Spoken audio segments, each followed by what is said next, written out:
It's February 8th, and you're listening to the Beer Temple podcast. Remember, this is what we wanted. Remember, this is what we said. To never be heard or seen from again. Remember, this is what we wanted. Remember, this is what we said. To never be heard or seen from again.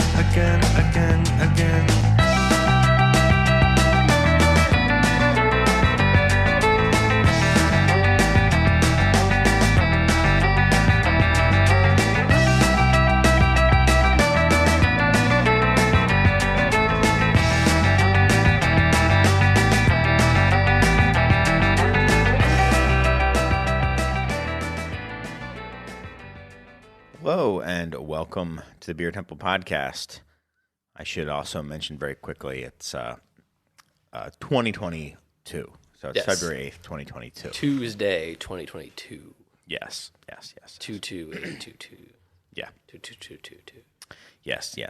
So welcome, everyone. Thanks for tuning in, however you may have done that, whether it be through WLPN 105.5 FM, Lumpin' Radio, our partners in this podcast endeavor to some degree. Mm-hmm. And welcome to my co-host, Mike. How you doing, man? Good. How are you? Good. What's up with you? Not much. Just, I was tasting a bunch of our beers that are conditioning and not ready yet, which makes me very anxious because they don't taste good. Uh-oh. I always taste them much earlier than they'll actually be ready. Mm-hmm. And then, how much earlier? Like 12 hours early? One day before they're ready, when they go on sale, then they're like, this sucks. Usually a couple weeks before they're actually, where I'm like, this will be good at a month.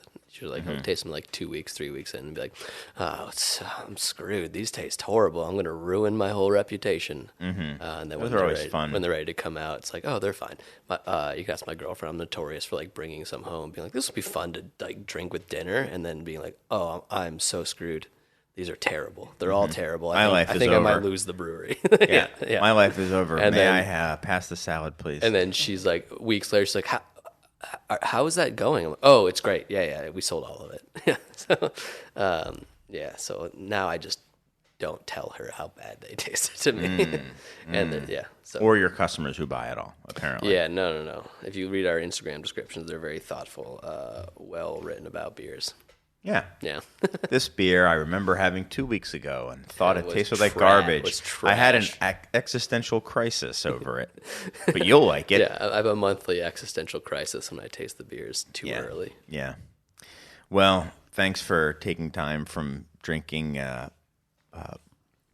preemie beer to come and sit down in Studio BT. We're back in Studio BT. It's a little chilly, but not too bad today. I think it's fine. It'll be all right. It's balmy 38 degrees in Chicago today. That's true. But it will get colder as the night goes on. So. Yeah. So we've got a special show. We've got a primo guest that's just going to be a deep dive, single topic type show. Yeah. But I think it's going to be one that our listeners are going to be excited about because it's very much a part of listeners' everyday lives, and so much so that it's even gone beyond beer, and it's how I think of things, categorize things, and quantify worth of things now. Your own self-worth is in the rating system of bottle caps, which was introduced to us from or via Untappd, right? Yeah. So I would say, Mike, you're like probably the greatest guy I've ever known. 2 bottle caps is what I would. Not my favorite type of guy, but the greatest guy I've ever known. Exactly. Yeah. I don't. Right. No, like greatest brewer I've ever known. Not into beer. 2 bottle cap dude. Right. He's only 5'6". Yeah. 2 bottle caps. So we had to bring in a guru of this sort of stuff. So we brought in, you may know him as NostraDouglas, but his alter ego, the beer aficionado, is here, Beer Mr. Cruncher. And the beer cruncher. So many noms to beer at this point. So many of our guests have so many. How are you, Doug? I'd like to stick with NostraDouglas. I think that's my new favorite.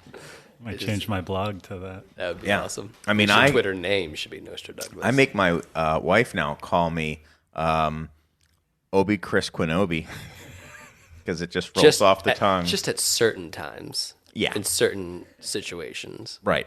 Yeah. In front of the children, mostly. Right. That's what I was getting to. Yeah. Yeah. Yeah. Quinobi. Yeah. Obi Chris Quinobi. Yeah. So It's perfect. yeah. No, that was a good one. I do have to say, all those names are pretty good. I really liked Strange Mike, and That's like my rap name too. right, because of people who know you as Strong Mike. I mean, it's kind of an inside meta type thing. Right. I'm also very strange, as I am obviously very strong. And the three-eyed take, Jake. I saw him so today. good. Actually, I ran into him dropping a keg off at Publican. Did you get into an argument over Seinfeld? No, it was about cold IPAs. Deadwood. Yes. Or Yeah. cold. Yeah. Well, actually, after that argument, we were like, well, let's continue this argument. Come hang out, and we'll drink beers at Beguile, and then go to Lachette's. And then we did. And, Thanks for the invite to yeah. Lachette's. Yeah. I'm like a block away. Appreciate that. Yeah, sorry.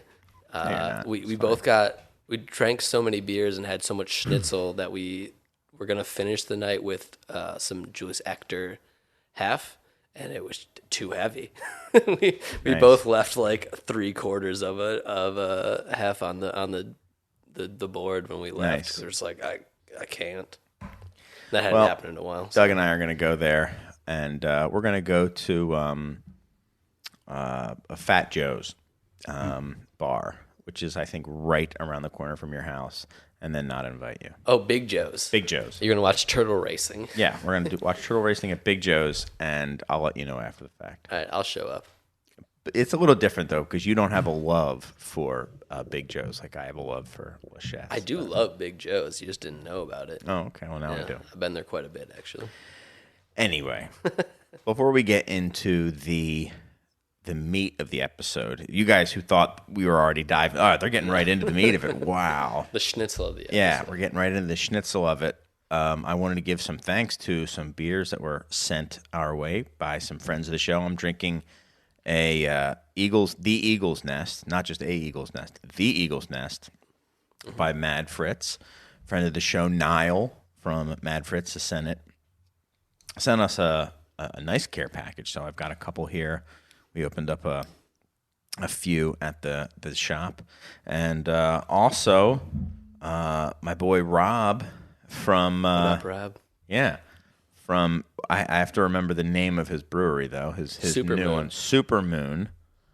We're brewing a collab with them in about like a month or so. Yeah, So we'll be out in like 10 or 12 months or so. yeah. So I've had he dropped off a couple beers. Great beers. He knows what's up. He's a UID head like I am. So peace to you, Rob. UID? UID. All right. I UID. misheard you. Yeah, sorry. So I'm looking forward to it. And then Doug, you brought some goodies too. You brought did you bring both of these? Yeah. A fundraising raffle I did recently had somebody give me 3 bottles from Floodland Brewing in Seattle, who does mixed culture, saisons. Yeah. He gave me 3 to raffle off, but then when he handed them to me, he gave me 1 for myself too. So that's what I cool. brought. Gotta take a vig Yeah, in your charity. exactly. Yeah. Nice. And then the other one was a gift from our good friend of the show, Fitz. It's a Works of Love from Hill Farmstead. And, Tired Hands. I said Santa Darius before. It's a Tired Hands Hill Farm collab. Nice. Looking forward to drinking those. Speaking of beers that we're looking forward to, any other beers you guys are looking forward to having or that you had recently that excited you? I I had a little birthday celebration last week here at the Beer Temple, and I brought my favorite beer in my favorite size to open up with a big group of friends, a Russian River 3-liter of Temptation, which I probably call 5 different beers my favorite beer, but that is one of the 5. That is definitely one of my, it's my favorite Russian River beer, I think. Yeah. It's so good. I mean, yeah, sour beers took a weird curve over a decade, and that beer was just on its game for where sour should be now from the beginning. And it's just, it needed to make no changes. That's just exactly how it was. So it was like a 3-year-old bottle, nothing too crazy on age, but it was, to me, the perfect age for it. Yes. It was wonderful. And it was a 3-liter, right? Yeah, I mean, it was a giant huge bottle. bottle. It fed a lot of people. So. Yeah, that was cool. Well, thank you for allowing me to have some of that. It was great. I this weekend I rented The Godfather on on Amazon and drank Weinstefan 3.3% session lagers with it because it's a 3-hour movie. Mm-hmm. I got to make it through this whole movie. Mm-hmm. Fell asleep once, but we could rewind it, you know. Fantastic movie, fantastic beer. Little crusher at 3.3% with all the flavor you want from it. Nice. Yeah. I was playing darts yesterday, and this is not my beer, by the way. And I was at a bar. They had, like, you know, bucket specials, and the team was just buying these buckets. And Coors Light. Yes, it was a Coors Light, and then I got like a PBR. But Coors Light in particular, again, this is not my beer. When they are cold, they taste like nothing. Tastes like purple. It just tastes like water. I mean, it just, I drank 2 of them in like 10 minutes, and I was like, what? And then went to grab another one. I was like, no, I just drank 2 beers. The greatest trick the devil ever pulled was making Coors Light believe it was beer. Yeah, right? I mean, it's crazy. That stuff, that's a light beer. But there have been a couple beers that I've really liked lately. Miller Lite. Bud Light. Yes. Natty Light. Yes, all of those. Yeah. We got some Tipo Pills in from Italian Tipo Pills, so bottles of it versus the cans that get dry hopped and stuff like that. So a little bit older. I kind of like it. I kind of liked it with a little age on it. Yeah. Steven was asking, like, what do you think about this? It's not kind of as, like, vibrant as the Tipo. And I didn't know it was out of a bottle yet. He just had it poured for me. And I said, oof, I don't know, man. Whatever it's at, I'm liking it. I really like it. And we have a couple bottles of it still. I remember being... and I know this is blasphemy, but like kind of underwhelmed when the kegs came. Maybe we should get a bottle and you could try one because it's pretty darn good out of the bottle. Yeah, like and I and it wasn't a thing where I'm like I'm misunderstanding. It's just like this isn't doing it for me. Yeah. And I love Pivo. That's what I'm drinking right now, and I know that's inspired by it. So sure. It was confusing to me, but I would like to try these bottles now. Okay. Yeah. So I had that. And then we got some London Pride in as well. One last week. Also a little bit long in the tooth, but we brought it in because we'd been just asking, and the distributor stopped carrying fullers. And they said, all right, well, there's some that we can grab. I don't know if they got it from another distributor that's in their network. I mean, for real. Yeah. And we've, we'll put an order in for some. And as a show of good faith, we probably normally would have kicked the keg back, but we took it on. It had 4 months before it expired, so it wasn't like near the end of its life. But boy, oh boy.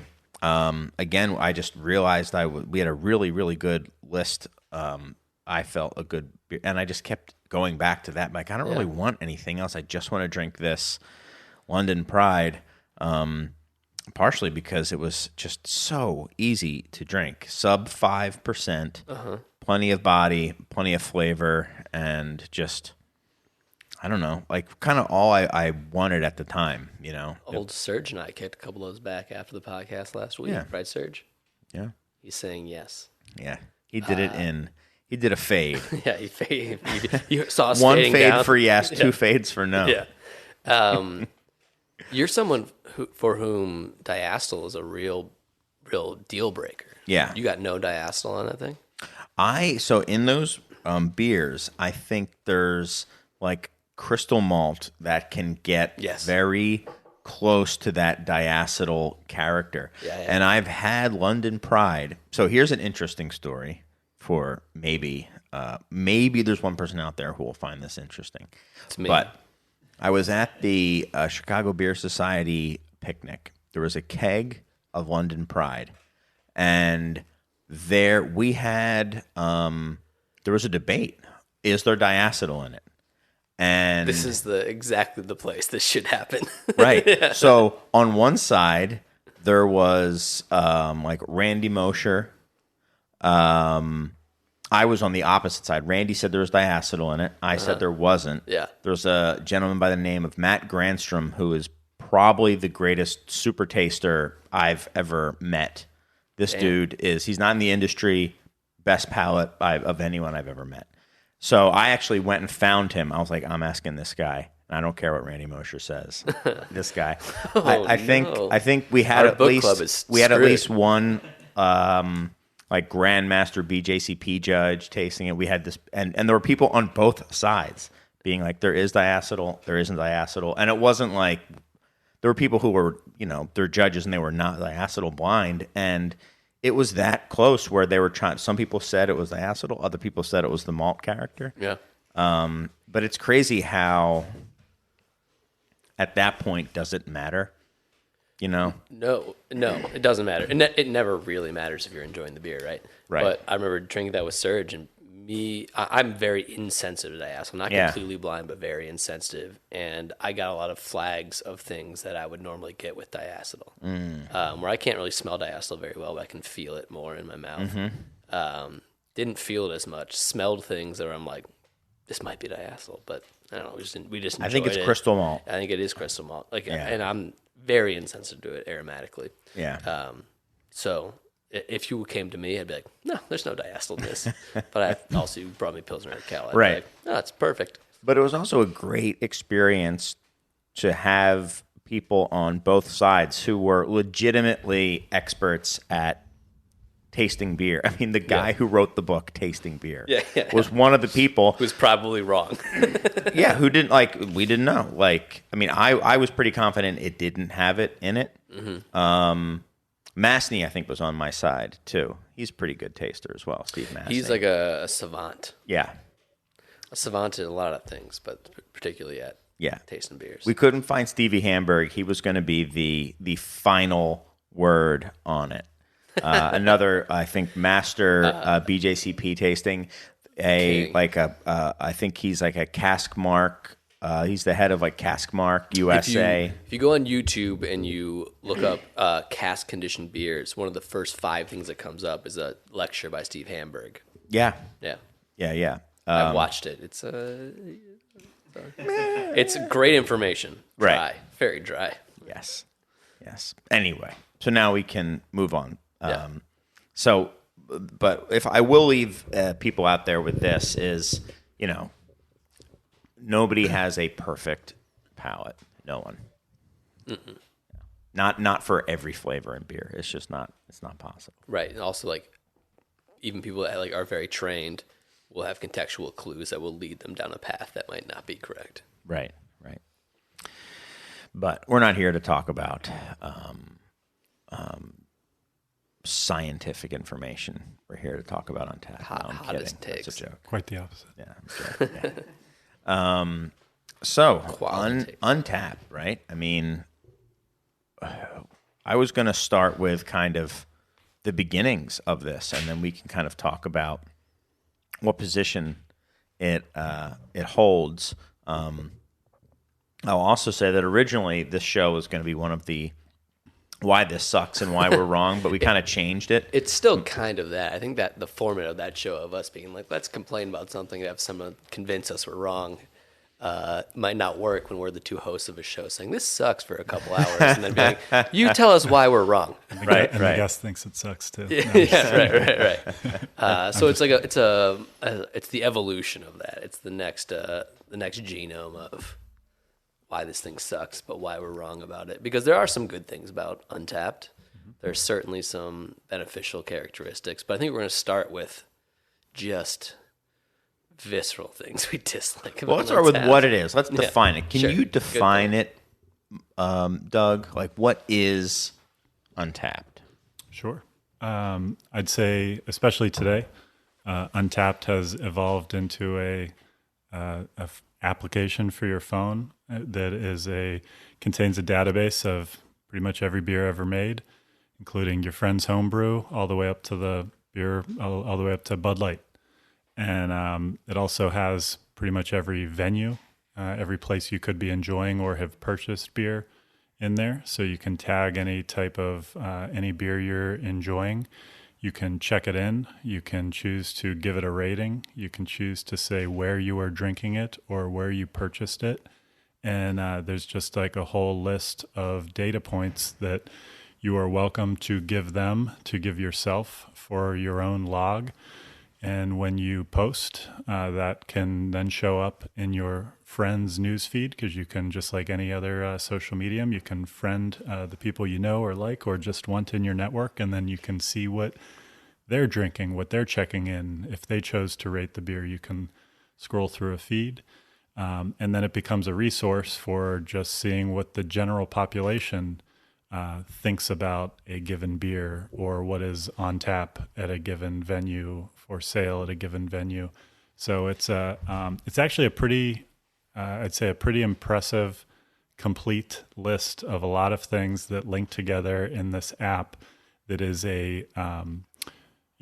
presented as a tool for the customer that's collecting a lot of data points that can then be turned into information that businesses can use to run or make decisions for their business. How's that off the cuff? I think that's pretty good. Comprehensive. I think it's pretty good. I would say, to distill it down to what the way most people interact with it is, it's a way to check in and score beers that you've had, right? I mean, that's just kind of the down and dirty of what it does. And it really took, in the U.S., it took over, Beer Advocate kind of held that space for a little while. Rate Beer, and Beer the Rate Advocate. Beer. Those two were the two that kind of held that space. And Untappd just had they were capable. They were a capable company. They were built to be on the phone, and everyone else was futilely trying to catch up to being mobile, because they came about in the kind of web 1.0 era of everything being flat, and they were kind of built to be websites, whereas Untappd from the beginning was built to be an application on your phone.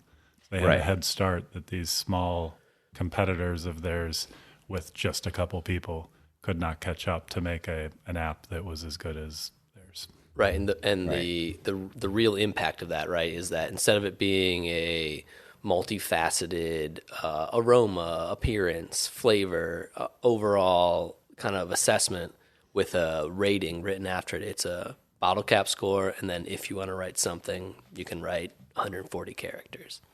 That's like it moving from 1.0 to on the phone. Kind of a big impact of that, right? Yeah, I mean, you certainly could do, and people did do the exact same thing on Beer Advocate, but they had kind of a culture that they built of trying to do the deep dive review. And I think the way they would, if you looked up a beer, if you looked up Daisy Cutter, I think the way they would sort them is you'd see the long form ones first. So all those ones where people wrote nothing would be buried at the bottom, so it'd be like they weren't there. Right. So I think it was just like a culture of the site difference. And to the point of like this, they weren't prepared for this. Like it would be the brothers first, their 2 reviews if they had reviewed it, and then like the longest reviews after that. Absolutely. Gen Pop, as Doug referred to it. Yeah. I've never said that. No. You said general population. You said general population. Yeah, big Oz guy. Yeah. Yeah. So that's kind of where it came from. It started out as an app, and then it really exploded. Their explosion really, I think, occurred after they were acquired by Next Glass, which was this is just from my memory. I remember they were doing some stuff, and NextGlass purchased them, and then I had like reps reaching out to me on the phone like a month later, talking to us about some of the stuff that they were bringing on board and that they were going to be able to do, and then they actually did it. You know. So what is NextGlass? Yeah. Well, real quick, some key dates. Like I think they came around 2010, maybe 2009. Then I thought they were pretty big in 2013, and then the whole build up of 2013, 2014, 15, the big boom years of craft beer. Beer Advocate was still hanging in there, but that was where like the competition was really going back. Where everybody was using Untappd in some capacity, and then they got bought in 2016. So I feel like they were pretty big, but before they got bought. But it was 2016 when NextGlass came in.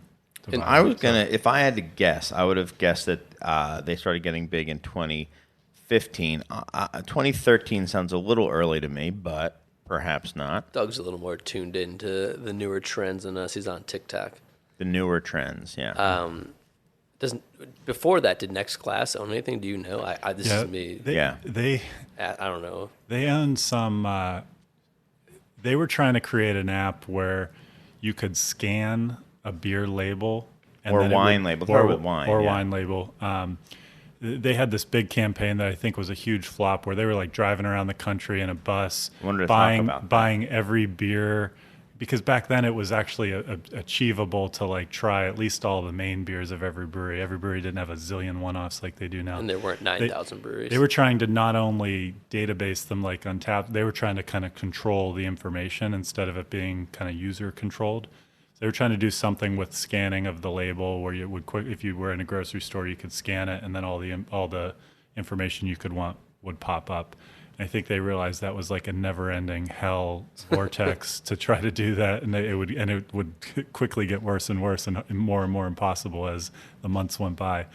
And then they quickly changed and bought Untappd, and I think that just became the business pretty much. They stopped by our shop and bought one of every beer that they didn't already have, and they had that's insane. Their receipt was, I think, like 30 feet long, and they were in a box truck. It was two dudes, and they're like, I don't care as long as it's there. And I was trying to reach out to them ahead of time and be like, so what are you doing this for? And they're like, well, they basically said what Doug was saying, and I was like, and then they had a machine, they said, that they put the beer into, and it analyzed it and created flavors. And then if you liked it... gas chromatograph or something? Probably. Or they were just lying? I don't know. No, I think they did have it. And then it could tell you, if you liked this beer, it would suggest what other beer you would like. And I was like, but what about like this is the freshness dumbest. and they're like, no, we don't care. Our machine can... it can calibrate for that. And I was like, okay, you're going to come by and buy it all? Fine. So my first impression of NextGlass was not a very favorable one. I was like, these guys are suckers with a lot of money that they're going to lose. And then they bought Untappd, and it all so they had so much changed. Money they couldn't lose. Apparently, I don't know. But yeah, it's funny. That's how... yeah. So absurd. Yeah. So that's but they came by. I'm trying to look at how do you find your this is great radio. How do you find your badges? Do they still do badges? They do, but I don't know how to find them. I did. I just found it. Look at me. I'm an expert. I'm going to find my first badge. Yeah, go for it. Badges were super, like you said 2012 is kind of when they started the first like it was ascension. I think so. Well, I think that's just when craft beer gained exponential followings. Mm-hmm. Sure. Well, I was still more involved in the music part of the world. I was like trying to work in the music industry when I was just out of college, and the gamification, the badgeification of things was incredibly hot then. Yep. Like the idea that Live Nation was going to make an app that would have badges for you going to whatever concert at this big venue, and then at this small venue you get badges for all of these things. The only place I kind of see that anymore is Untappd. Maybe it's just the things I interact with, but that definitely didn't happen for Live Nation. Definitely didn't happen for like the music industry, but badgification, gamification of things was like a very hot topic in 2012 when this started growing. It might actually be I don't want to, we could do a whole different show on this, but you might see through the get ready to eye roll audience, but NFTs could become, in a way, a reincarnation of badges. And what I mean by that is, the idea of an NFT is not like a profile picture of like computer generated artwork. It's octagonal, though. It's this thing that can be proven to be limited and can't be copied. And if you happen to have one of them because you attended this event or you drank this beer, it could be just this mini, not very valuable, but if you're someone who got collected all 100 of these, you get access to this cool festival or something by having earned it. And these things could be like proven to be not be copyable. They only make 100 of them in the code, and they get assigned to 100 profiles, and they're there. Right. Like that's kind of what an NFT could be in the Untappd world. Yeah. And right now it's too costly to do all this. Consumer education is not there, but I could see that being an interesting component of what they do. But I don't think they'll get there in the next 5 years. So this is like far out there. We don't need to talk about this. But I think the badges and what's happening in the NFT space now is a little similar. It's like wanting to have this digital wallet that you can show off and you can show people what you have. And that could be literally just be a picture of a monkey, or that could be this thing that gets you access because it's the author of a book you wanted to buy, and this many people got one, and those people get to go be in a book reading with them once a quarter or something, and maybe get their question answered or something like that. Like an NFT can have that thing that's like, you earned this and it can't be copied, and because you have it, you get to do this special, you get this special access. So there might be something there. Sure. Yeah. Sure. I don't understand NFT. I understand the rarity of that, but I don't understand why what's happening right now with the evaluations of things. We'll put it on the calendar for June, a June show. Yeah. Why this sucks and why it's Doug convinced us NFTs, and then we lose all our money, both of our money. Yeah. So both dollars. So Untappd. Just getting back to it. I think it's hard. Personally, I think it's hard to overstate the role that it has played in craft beer, at least in America, recently, in the past several years. Huge. As big as, and Rate Beer and Beer Advocate played a huge role as well. Do you think that it's played a bigger role, or that craft beer has gotten bigger? I would say it has played a bigger role even in Beer Advocate, personally. I think it's bigger because craft beer was bigger during Untappd's heyday than Beer Advocate and Rate Beer were in their respective just raw best numbers. years. Yeah. And I think the Rate Beer, Beer Advocate, that was kind of the influencers, where Untappd has a much to talk about your little targets with the different rings. That analogy you like to use, Mike. It's reaching a whole bunch of different, just a much wider audience. Right. Yeah. Untappd is much more accessible. Yes, it's much more accessible. Which and if you want to, I was going to say, and tying what Mike just said to what you started off with, Chris, of what an influence it has. The influence is on that new consumer in full-on discovery mode. This is one of the only tools out there, really. There's like not much else like this unless you go to one of these old school web-based ones. Like it's right. If you went to a party and talked to someone who was into beer and was like, oh, that's something I'd like to get into, the first thing you're going to find is Untappd. Yep. And then you're going to go down the rabbit hole, and then you're going to start trusting what you see on Untappd because you have nothing else to trust. There's social media, there's Instagram accounts, but that's there's nothing measurable from that. That's just anecdote by anecdote in your news feed. This is like searchable. And you're going to engage with it the way you've seen it being engaged with, right? Yep. So like you're going to engage with it as an Untappd review would engage with it. So I'm going to admit to something. that I don't think you know, Mike. Uh-oh. But it's based on You don't like me? Untappd. Untappd. No, you already know that. It's I've never actually had King Julius, but I do know What? I do know it's the best beer because of Untappd. There you go, Serge. Yeah, I haven't, but I know it's the best beer because of Untappd. Untappd. And that's what it allows me to do. I don't have access to this beer. I don't even want to drink this beer, but I know it's the best. Drink it. You want to have it. You wouldn't go out of your way to do it, but you want to have it. I want to have it. You don't want to have the best rated thing on the thing that we care about the most. If King Julius was in a can at the front of the bar right now, and I forgot to get it at the end of the night, definitely could happen. Would not care. I feel the same way, but I would still rather like have it than not have it. But if like someone's like, oh, someone brought in a fresh bottle of Tipo from Italy, we crushed it last night. It was there when you were there. Oh man. Yeah. And that sort of stuff does happen sometimes.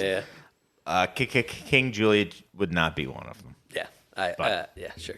And I'm not saying that to like diss on it. I've just had a bunch of those different ones. Because Boston Joe like lives near there, and we've had a whole bunch.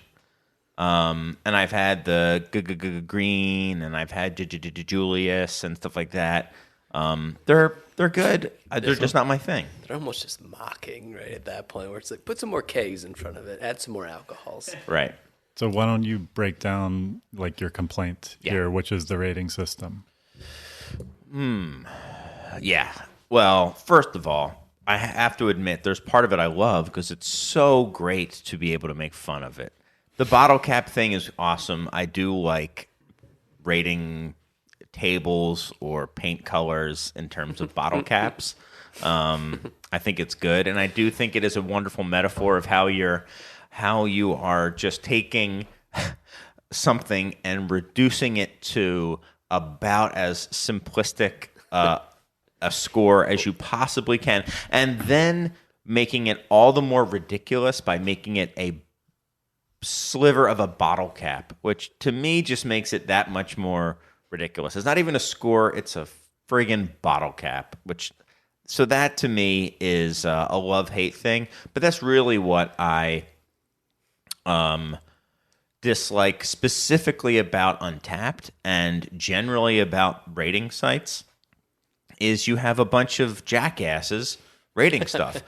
Guess what? I'm a jackass. Like so I'm not excluding myself. Yeah, but I put a lot of videos out there, so I'm like right. a well-seen jack. Well, that's what I realized that a long time ago when I was doing videos, is that people think because I pointed a camera at myself and talked that I had some sort of expertise in the matter, which is not true. But it became true. Right, it became true, but so that there's parts of it that I just don't like, because I think it does in a way a disservice to beer, and then it goes on from that. But the rating thing to me is was always, even when I was using it, I was looking back at when I started using it. It was 2012. Actually, it was late 2011 when I started using it. I think it was a pretty early adopter to it. Had 1,000 and then I stopped. I had 1,000 uniques and then I was like, I'm done. That's a lot. I have 67. 67,000? No, 67. Yeah. No, I went all in. 14. Yeah, well, I had 1,000 uniques 10 years ago. And then I stopped. You could have been king. I know, I could have been king. But, and then I had notes. I had notes on all of them. So I would leave notes. And to me, I already didn't use it as a rating system. I used it as a reference for me because I was tasting so much stuff and I couldn't remember what I'd had before and what I thought of it. Well, this leads into my biggest gripe as someone who makes a very small amount of beer is the dissonance between individual cataloging and the overall effect that has on someone who makes the beer, right? So you asked us, like, do you have any questions for this guy I'm going to have a call with later from Untappd? We haven't talked about that yet. Yeah. Sorry, jumping forward. I was like, yeah, can you tell Darren R to remove his rating? So we had this one, so you get one really bad rating that has no context, and it's for a beer that everyone else likes, and it drags the whole rating down. And it's his catalog, right? That's how he's using the app. But when someone who's buying our beer sees that, is like, well, this is a 3.8. Well, I'm not going to spend $12 on a 3.8 now. When the rest of the ratings are all 4+, it's like it affects me in a way that I'm not happy to admit, to be honest. Like, it upsets me. But that is the dissonance between the drinker user end and the marketing tool end of the brewery of being like, well, this is a highly rated beer. People are going to look at that on Untappd. They're probably going to buy it more. And then for someone like us who can have like a couple bad ratings really affect something. I was going to say one of the biggest complaints out there, I think it'd be fun to just get them all on the table, is, the rewarding system that seems to happen from the user, from the consumer for the extreme styles. This has been happening since Ninja vs. Unicorn came out, 2013, or I'm sure that was before then. But it's like, if something's a double IPA, and this was the same with Beer Advocate, so it's not a unique to Untappd, but if something was a double IPA, it could not be worse than a 4, or on Beer Advocate, it wasn't going to be worse than 90. And in fact, it was probably going to be up there, and it's just like nothing else mattered. And then it was just a matter of how much of an A is it? Is it an A+? Is that it a has perfect changed score? a little bit over time. But yes. But that arguably created the modern craft beer scene of like intense stouts, heavily hopped things, high ABV. We're ebbing back from some of those things, but that drove brewing decisions, product mix decisions from producers. I don't know if I saw that from Beer Advocate or Rate Beer. I think the styles were a little bit more varied. They started out much more varied. I mean, you would have like Weistefan Hef or La Fin du Monde or stuff like that in the top 100 beers in the world. I mean, the number one beer in the world was a Belgian Quad. It was an impossible to get one, but Roquefort 10 was probably way up there too. St. Bernardus 12 was way up there. Those are probably top 50 beers. Sure. And those are probably nowhere near top 50. Top 100, they're probably top like 200. 3 5s, the best I've ever had, but I don't even like the style. Exactly. But I do think that like that the realization of that algorithm or that effect on it, and probably heavily mixed with sales, higher ABV, more bombastic explanations of hopping rates and approaches, and adjuncts that were immediately familiar drove creation for a while because and I can't say it was 100% because of it, but it was certainly because Untappd ratings were higher and trade values were higher because Untappd ratings were higher. And I would call it a lack of an algorithm, honestly, because an algorithm would be as if they were taking other variables into consideration, but it's straight rating. And what's happening because of that, which I think is what's fascinating for new consumers in discovery mode, is that you have styles of beer where the best in class of a style, something that could, like, if you just use Allagash White as an example, Allagash White, which continues to win GABF Gold, is just never going to be much more than a 3.7.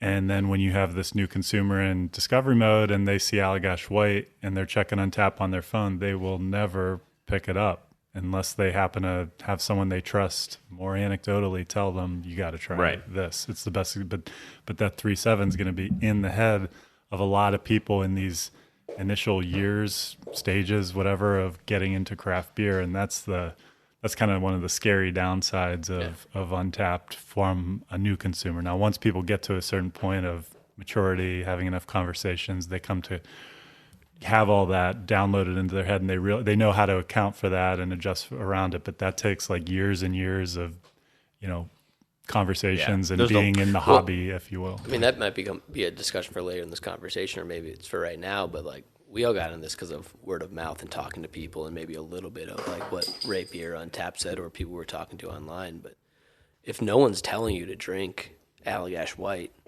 and all you see is the number, like you're like, how do you find it? It's weird. I am maybe weird, but I was a pretty self-starter with it.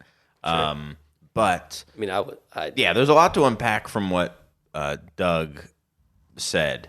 Yeah, one about people, how they kind of come to figure out that you can't just go by the ratings. To me, I think what you have to do is drink a beer and like it, and then look up the rating. That's not. And I think of purchasing behavior. And I think it's on-premise behavior. Sorry, I didn't mean to. Right, but I think that becomes more difficult. So there were always the people who would walk around the store with Beer Advocate on their phone, right? And before that, you really couldn't. You could have like a printed out list of the top 100, like your old man did, right? Yeah. But before that, you couldn't really do it. And then you could have this kind of clunky page that you could load up, and you can look at it online. And when you're at a bar, there were people who would be like that, but you looked like a tool when you were doing that. It's so easy on an app, and everyone's on their phone anyway, that it's so fast to just have that app up, search for it, and then decide which one you want to have. And so I think it's harder to maybe get to this place where you're having beers, liking them, and then checking them into Untappd and seeing like, oh, that was only a 3.7? That beer's amazing. I really enjoyed it. And to be fair to people who do it the way that we're deriding right now, that's how I behave most of my life for everything that's not beer. Like, it's like when I'm looking at wine, I'll Google things before I go to the store. I won't be walking around the store with it open in my hand, but like it's how we're conditioned now, or at least it's how I feel conditioned now to do a lot of research beforehand, especially like I shouldn't be outside for too long. And when you're seemingly overloaded with things, you want to try to not make a bad decision, and you think you can make a good decision if you look up a review. I mean, that's why there's those sites that are like top 10 rated best.com, where it's just literally anything you possibly look at, and it'll tell you which toaster is the best, because if you don't get the best toaster, you're an idiot and your life is ruined. Right. And I actually do feel that pressure sometimes, but also I just scroll through them until I've like find one who's writing in a tone that I like. It's like, oh yeah, that's someone I would talk to. And then I think about it, I'm like, oh, maybe I should just go to the store and talk to that person, because like the person in that store is going to have the tone about like the thing that I should understand. Yeah. Anyway, that's why I just go to. I'm trying to do that more and more, especially with like electronics and stuff like that. You also don't want to feel dumb, right? Yeah. You don't want to feel dumb when you go into a store. Inherent in the experience of going into a store and talking to someone who knows more than you is you're going to have to be subservient to them in some way, right? Mm-hmm. And that's like scary sometimes. Like, I don't know, like, right. It's like you don't want to feel like you're not fully in control. Right. But I think you're just coward, deluding yourself when you go online and look at a rating and think that that person has really picked which I don't know, like picture frame is the best. I mean, it's like it's and it's the same with beer. I mean, I think you might get directionally some accuracies, but it doesn't account for personal preference. I mean, what if, like, I don't know, pick a style that isn't for everybody, and what if those became the coolest types of beers, right? And you're just not going to like them, Right. So, I mean, I guess ultimately this, if we distill down what we're talking about Untappd right now, is that it kind of like silos things into like extremity is intensity and is better, right? Like double IPA is better. Like high, like alcohol stouts are better. The sour thing is the best. The fruitiest thing is the best. And I think there has been a continuation of a trend of brewers looking at their ratings and reviews. And I think Pipeworks, there were people at Pipeworks who were the first I knew of who would do that. This was pre-Untappd. Pre-Untappd, sure. And look at it and look at the reviews and look at the ratings like days after the release and see how the reviews and stuff were coming in.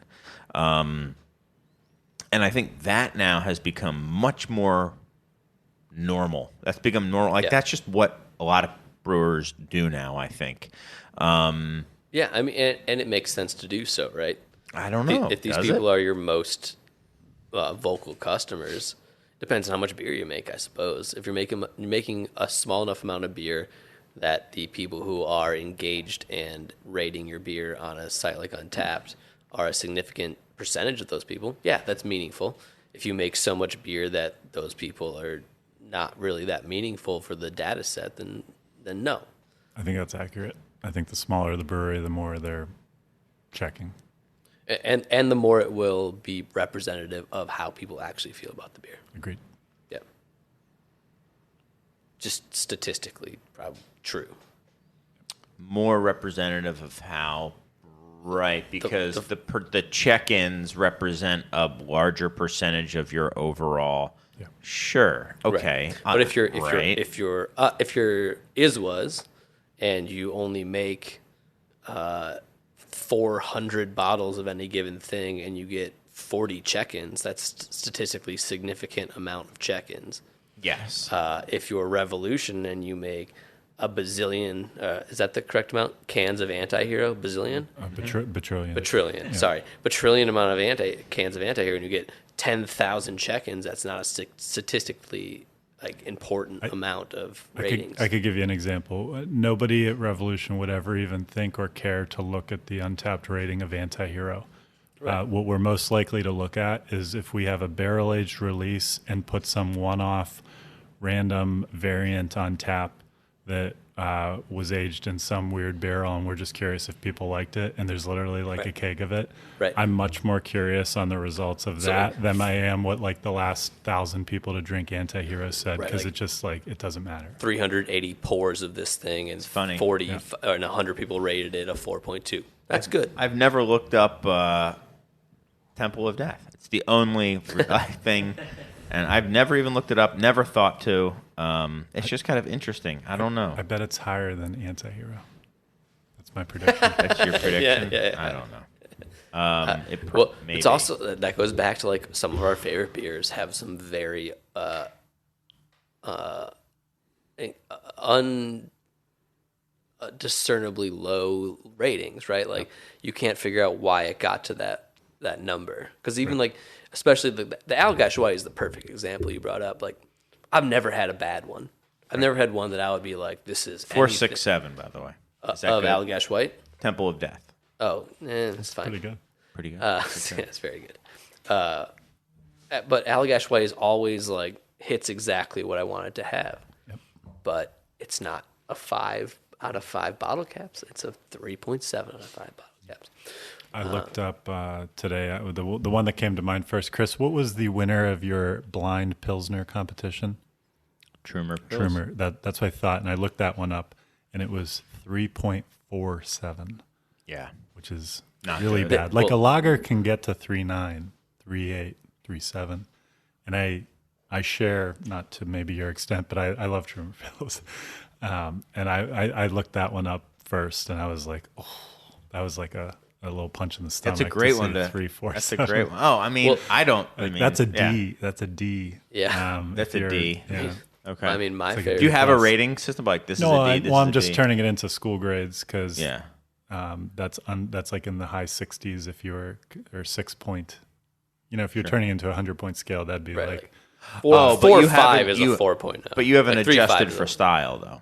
I have not. Okay. Which is another topic I wanted to bring up. Okay. Yeah, I mean, my favorite beer, Terra's Bulba, I think is a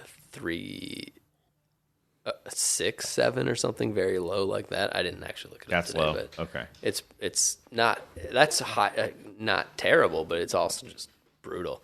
But this also, like, when you look at those things, European people rate beers much lower than American people by the most part when you actually look at those ratings. Interesting. Yeah. Terrace Bulba is... Oh, there's two of them. That's weird. There's Terrace Bulba, and then there's Terrace Bulba 2021. We're going to do the one that has 58,000 check-ins versus the one that has how many? It's like a 800. 3.35. 3.5. Jesus. I mean, that's ridiculous. Now, there might have been some banged-up bottles that people are drinking. Sure. But... even the worst bottle of that is not a 3.3. Like, look up Budweiser. Budweiser's like a 3.2 on that website. I want to find some really bad... Anyway, we'll this do is not later. what this show is about. No. While you're surfing, I wanted to mention something to anyone listening, because this is going to come up in other things we talk about. Very funny coincidence, but like Chris and Mike and I had talked about this as a show idea probably 3 months ago. I think it was sometime in the fall. It hadn't come up in a while. And then 2 weeks ago, someone from Untappd, the founder of Hop Culture, who got acquired by Untappd and is now their, I think, like director of strategic sales, marketing, creative, some kind of role like that at Untappd. He reached out and just asked if he could have a phone call with me. He's someone who reads my blog about marketing and numbers, and we're also an Untappd customer to a minor extent at Revolution. So I was like, sure. And so we happened to schedule that call last week for today. And then Chris reached out yesterday and said, do you want to have the Untappd show Tuesday night? And I had this call with this person from Untappd at 3 p.m. today. And I was like, oh, this is perfect. So I, of course, told him about the show. So I was like, I want to ask you questions and let me know if there's anything you don't want me to say. Mm-hmm. And he was totally cool with everything he told me being said on this show. So anything I reference to that's what I'm talking about. So because I grilled him with as many questions as I could think of. One of them was there were certain things I got a great answer for, something that just made sense. You know, maybe it wasn't what I wanted to hear, but I was like, well, that, I get it. One that I didn't love, which is my number one complaint about Untappd, is to actually kind of steal from Rate Beer, which I've used by far the least. I've spent maybe 2 hours of my life on Rate Beer, but I'm familiar with how they do their ratings. And I just always thought it was smart how they have the pure user generated rating, but then they also have this rating that is adjusted for the style. So in our example of Allagash White, it's like, sure, Allagash White's a 3.7, but how is Allagash White compared to just wit beers? Yeah. If it's literally the best wit beer at 3.7, can this algorithm do some math on the back end and convert that 99th percentile into a rating that makes sense compared to all these other beers, and do the same? Like if all the best pastry stouts are 4.3 and above, but one gets a 4.1, have a different rating. I'm not asking them to change anything. I'm saying, like, why not have like a second number that's meaningful? Percentile. Yeah. And when I brought that up, I was expecting like, oh yeah, that's on our roadmap. It's just not and it was like that had never even been considered.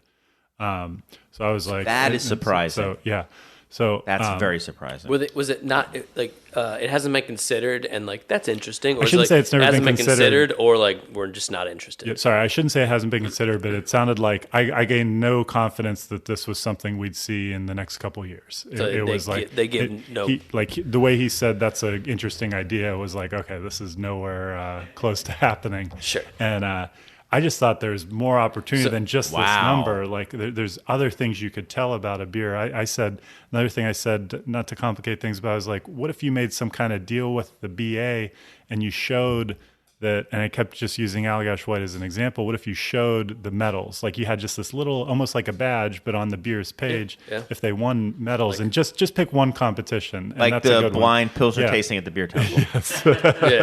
But just the only one. The only one. Yeah, if they had the little icons for the medal, like that'd be cool. Like at least if that person in the grocery store in their first year of craft beer discovery looked up Allagash White and saw the 3.7, at least they'd see a bunch. At least they'd see 7 GABF medals, and they'd be like, yeah, okay, well maybe I will try this after all. Yeah. Like what else could they add to help correct this Both of those would be the best, because even if it was the percentiles, it would be skewed towards, well, let's just list them out right now. Suarez, Hill Farm, Side Project, Treehouse, Trillium, Monkish, Would Other it though? Yes. Would it be skewed out that way? Yeah. Do you think so? Every beer. Yeah. I mean, if you look at the highest brown ale, I bet you it comes from one of those breweries. If you look at the highest porter, I bet you it comes from one of those breweries. But the highest one doesn't matter. Like the second or like 10th one does, right? If you're the 10th best brown ale, you're in the 92nd percentile, right? And if you're civil life, that's important, right? Yeah.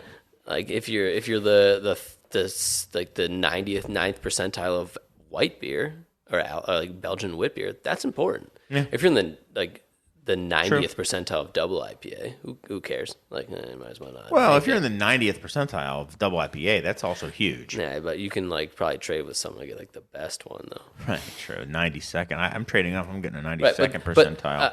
I joke, but what you're talking about is beers that aren't trade bait and beers that aren't like valued by like, I'm going to jack this up so I can trade to someone, or that like this is the thing that the app incentivizes me to rate highly. I like to say a beer that doesn't have sweat equity built into it. Right. Yes, sure, totally.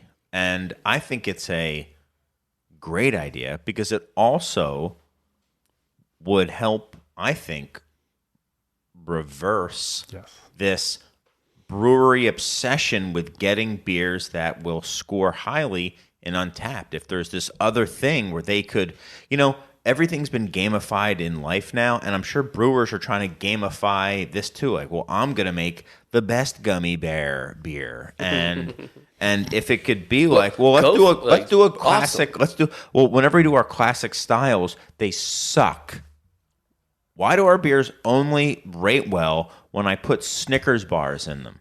Why is that? Why is it only good when I put so much hop in it that there's really no other flavor to this beer? There's nothing else. Or when it's so ripping sour and fruity that there's really nothing else. Or when it's a milkshake. But when I try to do a classic style, they just turd it up on Untappd. Why is that? Maybe it's because I don't know how to brew those styles, because I have a different type of brewer. I was about to say I'm not a good brewer, but I don't think that's fair. To be fair, that isn't fair. That is not fair. They're very good at doing this type of brewing, but let's give some credit to people who are good at other types of brewing. I mean, we're starting to see a little bit of that, right? Yes. In the Tharby Dragon. Well, I looked into of the future. Suburbs. I looked into the future.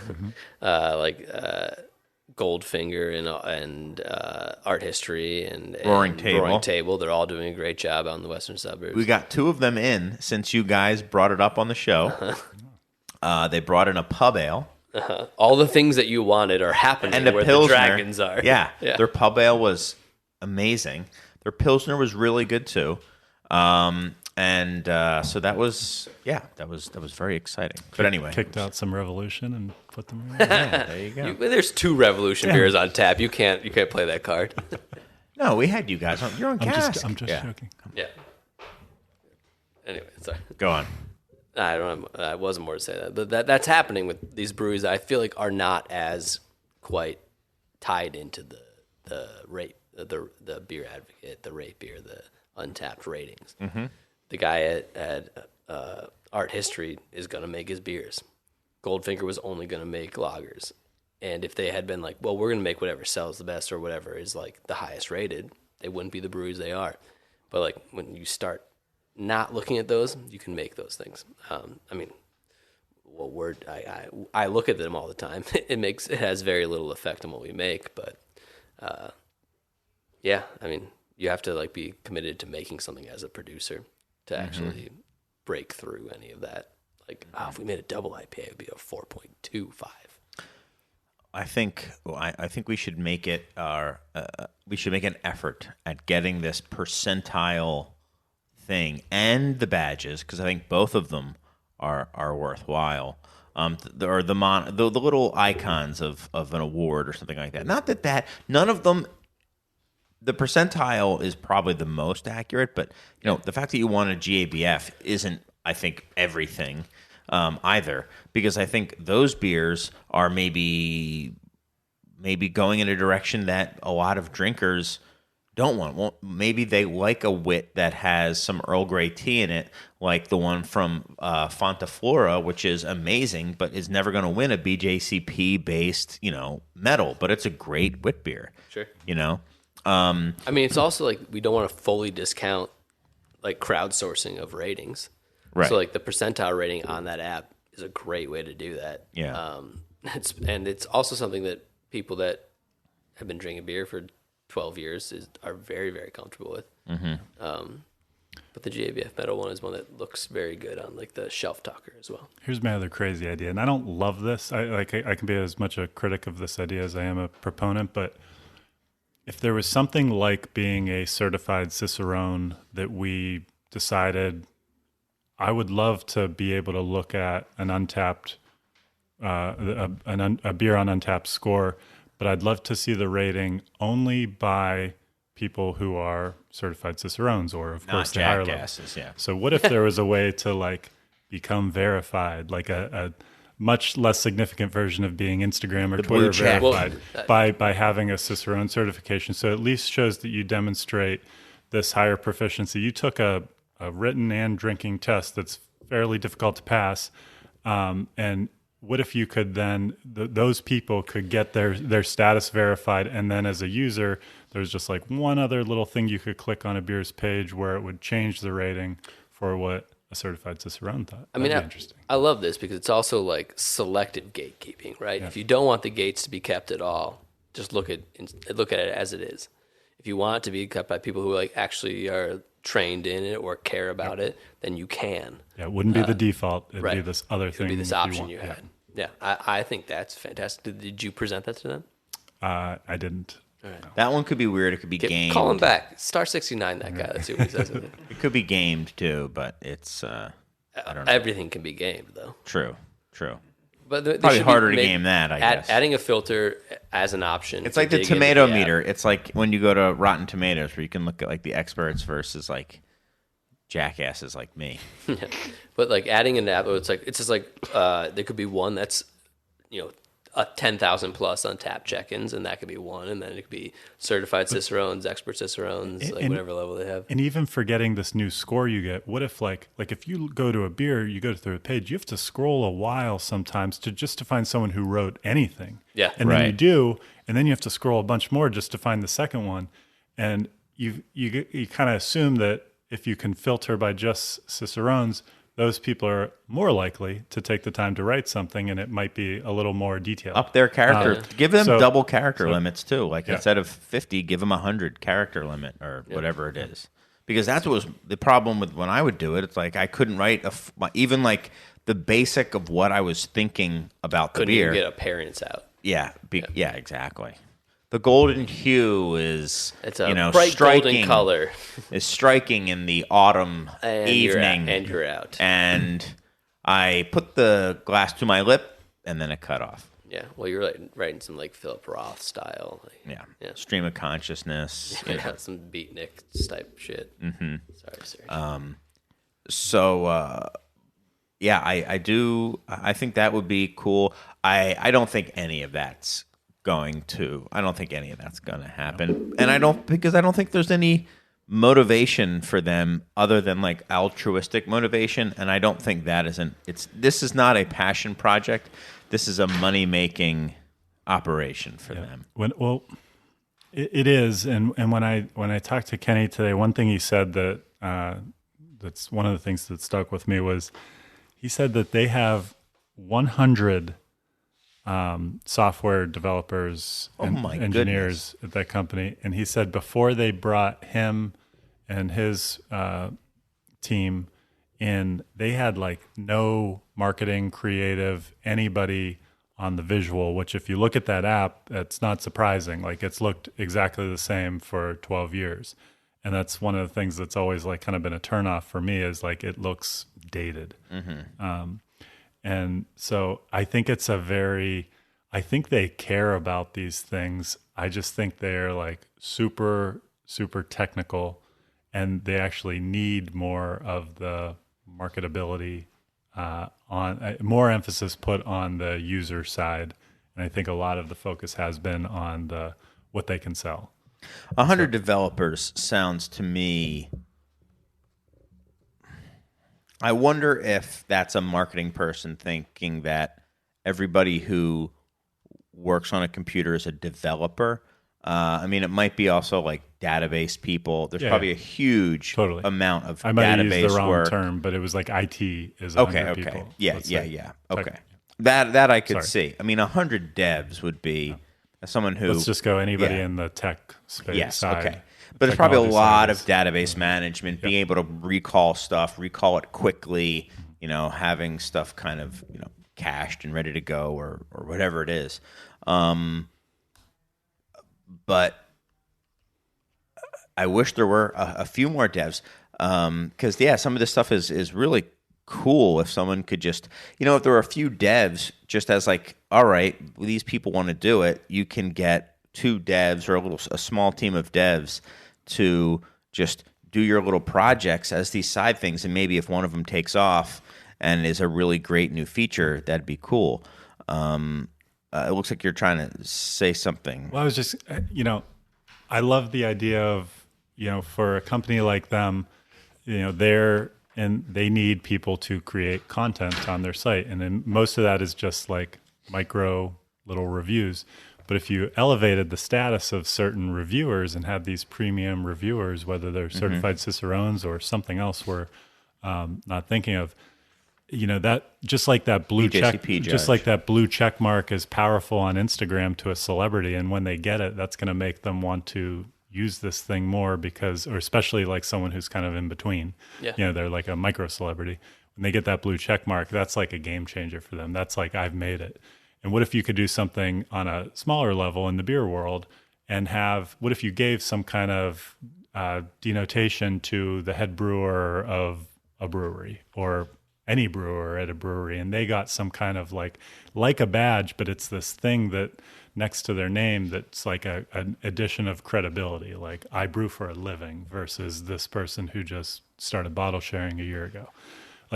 And you could have like a couple different ones, whether it's Cicerone, if you had these little logos next to the name, and maybe, I'm not trying to make it more complicated before we have any of this, but like there's other ways to go about it. But just but if you do that, those people all of a sudden feel a little more special, and they're probably going to put a little more thought into what they write and put on there because they have this demarcation now that they are... Or just more inclined to use it at all. Exactly. Like, I don't want to use it at all because it seems like it would feel like I was tainting it. And that I wouldn't use it. I mean, I guess I couldn't because I'd have... Here's the crazy thing, though, is I have a vested interest. Like, I could be like, oh, boy, I've got a lot of Rothaus pills that I need to move.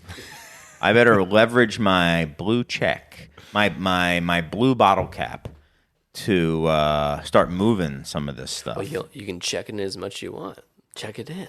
Do it. Right. And then people will see, like, well, maybe if you check it in too many times from the same account, that should degrade the impact on the overall number, right? I do, but generally speaking, I do think it's kind of fun. Call them back. Right. But it would be fun, like with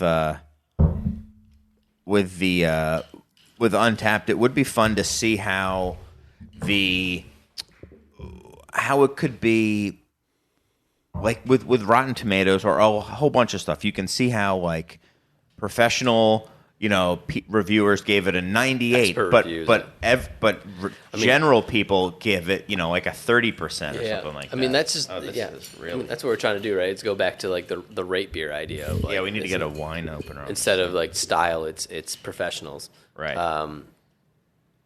But yeah, I feel like there should be tiers. Like, not that it's like tiered in that your rating matters more, but that like. You like, this person is a Cicerone. This person, I think that's a fantastic idea. That's gonna foam over. Yeah, it's all good. Yeah. So like, I think that would not even solve problems. It would make me feel better about Untappd. But make it a more useful, well-rounded product, and I think it would be good for beer overall. Because I think more people would use it. I think more people would value what's in there. on both sides, because I do want to see where all the cicerones say that this is a 4, but all the Gen Pop, as Doug always is calling people, give it a 3. Right. And that, because that tells you something. Totally. That tells you that, like, these people are, sniffing their own farts here, giving this thing a 5, and realize, but in reality, like, who cares about this beer? This beer, I don't like it, and that's going to be, for the average person who's looking to buy a beer, very useful. Yeah. Well, it's also, and I asked you this before, Doug. So I don't understand who their primary customer is. I'm not sure if it's the people. I think it's businesses reviewing it. I'm not sure if it's business. I'm not sure. I don't know if they're fully sure yet. I think they're getting a lot of engagement from all places. Before Doug goes, I want to give. I want to talk a little bit about how I use Untappd, which is probably, I'm guessing, how Doug uses Untappd as well, which is my favorite part of Untappd. And again, an area I wish they had just a few more devs devoted to. But that's their Untappd for Business. Untappd for Business is certainly not. It's the best tool out there to do what it's doing, which is for essentially like menu creation, QR code creation, all that sort of stuff. It goes well beyond being able to put your tap list on your social media page or on your website, which you certainly can do with this. And you can switch it around in real time. You can put your own descriptions in there. You don't have to rely on theirs. You can take out whatever fields you want. You don't have to have the brewery's logo there. You don't have to have the bottle caps. You don't have to say add us on Untappd. You don't have to do all that stuff. Our menus always have been on from Untappd because it's all there. You also have hand-drawn chalkboard menus, though. True. But that just goes to show how we certainly wouldn't use Untappd if it wasn't. If it's like a TV in the corner with your beer list, you're not doing that here. No, but we don't. Like, all our printed stuff is Untappd, is what I'm saying. A lot of people do, though. Yeah. Oh. A lot of people have it as a video. It's like a video feed to, like, that's their beer menu. That's where I first saw people using it there, and I hated it. And they definitely tried to sell us on that, but they also showed, and you can, format it. If they just had a couple devs would really make that, pop a little bit better. How many devs?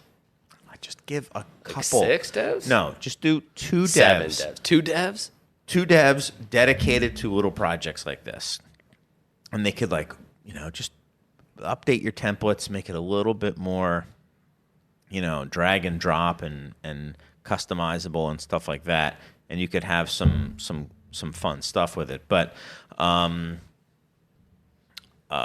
is my favorite thing about Untappd, because they have everything, and that often now you can really trust the information because brewers are on there and they're verifying. The information on there. They're verifying at least, the location, the style, the alcohol percentage, stuff like that. And if you want to put calories on there, I don't know how they figure that out, but we always take it off. We don't want people knowing. Yeah, lying.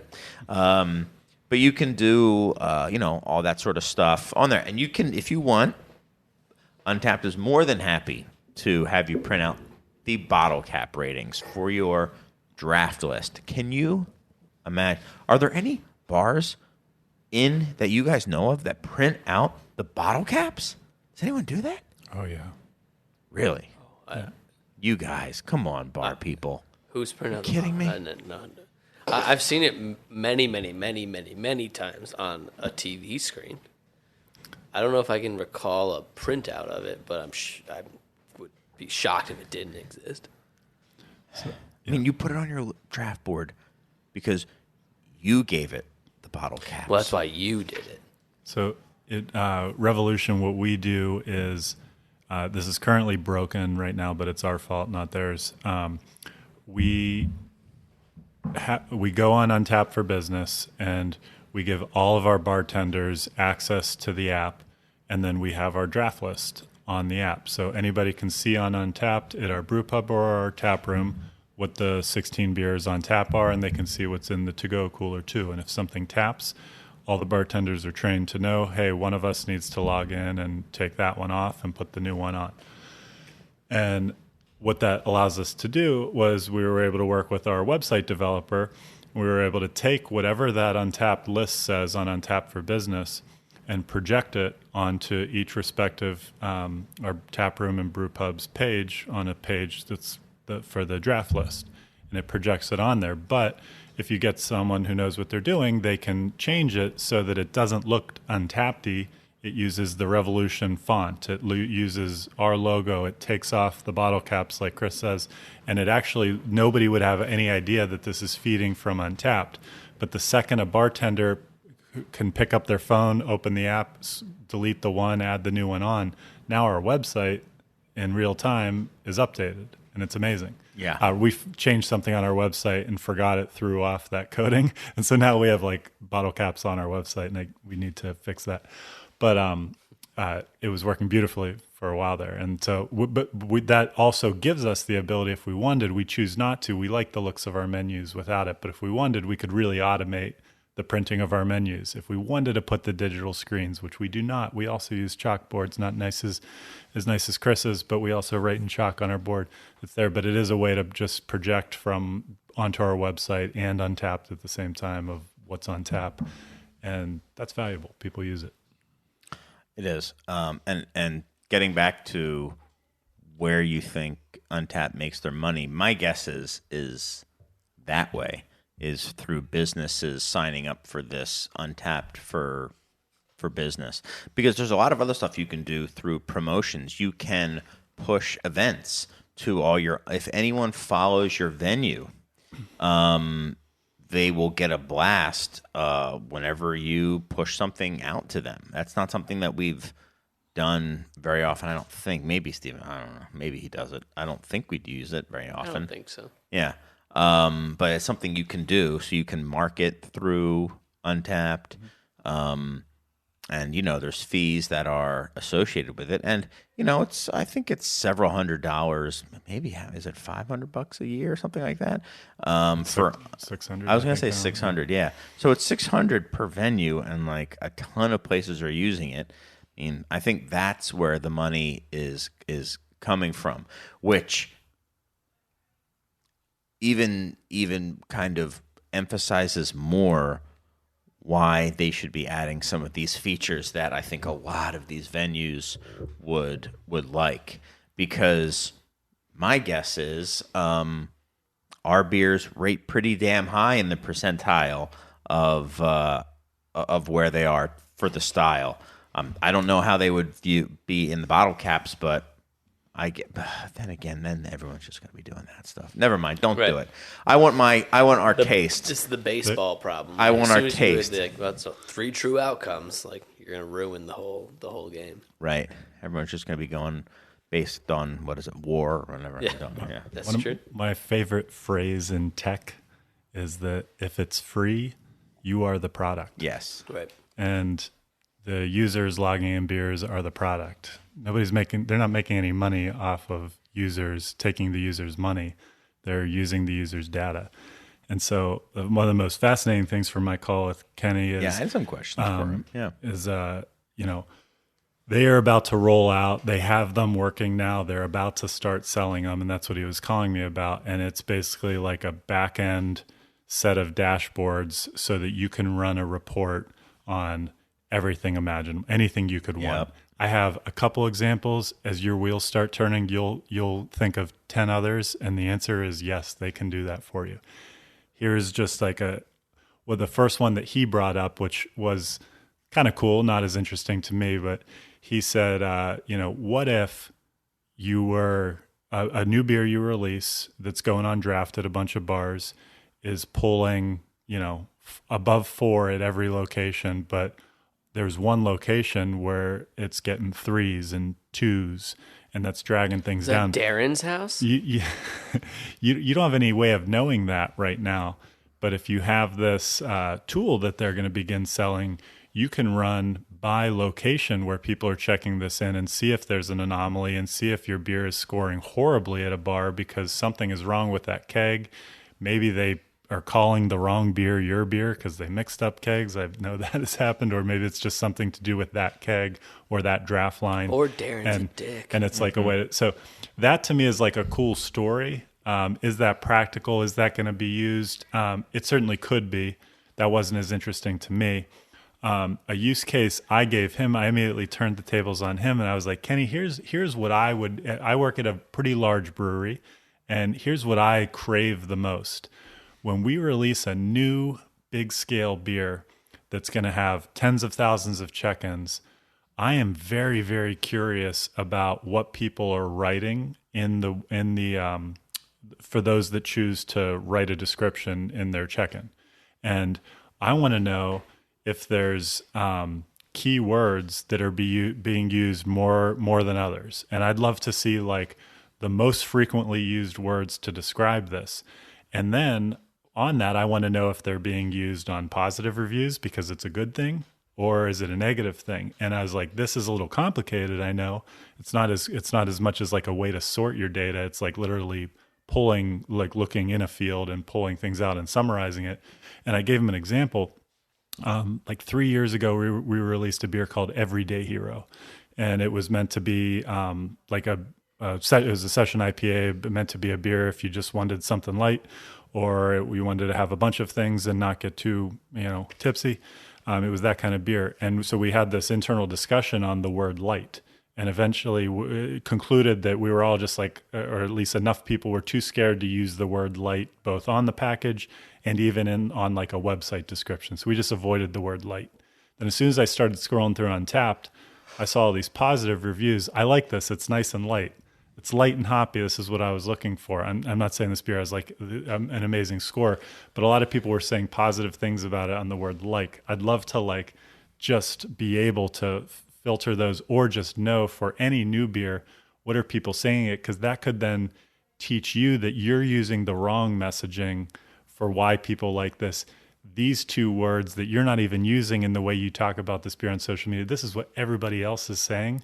If you could pull that from their check-in data, that's really interesting to me. And that could totally change the way you message and explain a beer, because everybody else is coming to their own conclusions and using these two. So when people use the word light, it's people who used the word light in their comments on average scored it 4 bottle caps. The overall average is 3.5 bottle caps. So people liked that light character. For maybe if you could gear it towards people who are looking for a light beer, they will enjoy it more. Yeah. And then don't be afraid. You could come to the conclusion of don't be afraid to call it light. Like that's not going to make people think it's Bud Light. Sure. Because that's like, if that becomes one of the most common words people are saying favorably about it, it's a prior word you should be using more. Or or let's say I literally looked at it, I was like table. I was like, oh, table beer. What if it's like, oh, this reminds me of a nice table beer. And then people who called that rated it really highly. Then Mike's like, I saw that Rev had a table beer that did well. I'm going to rip it off and steal that from him. That's how that works. Yeah, and you could even see like by geography, all right, which beers in this area are scoring the highest. And now I'm just going to rip off everything they do. Which ones? How about this? Which IP theft scores the highest? Mega Man, Mario. Yeah. No. 80s movies? Yeah. Which adjunct? Mm-hmm. No. I think that would be like a very powerful tool. Yeah. Another one that he brought up was for expanding distribution. This is not something that a top 50 brewery would use to make a big decision like that, probably, or at least it wouldn't be in the top 3 variables for them. But for a smaller brewery that's got more of like, let's say like a tradable product, but that is in multiple states. Let's use, I don't know, what's it like Jerry from Unani. Like they're in many states, and it's also like they make, styles that like a beer trader would be interested in.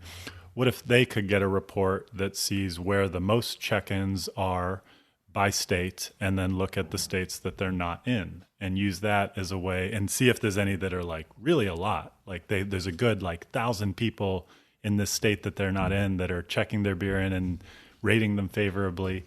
And it's like, okay, you've got this decent sized customer base. And I don't know if 1,000 is meaningful or not, but whatever the number is, you could use that as a way of like looking around and seeing if there's one state that just seems to be getting a hold of your beer a lot more than others. And maybe if you're getting calls from distributors, that's one you want to pay more attention to.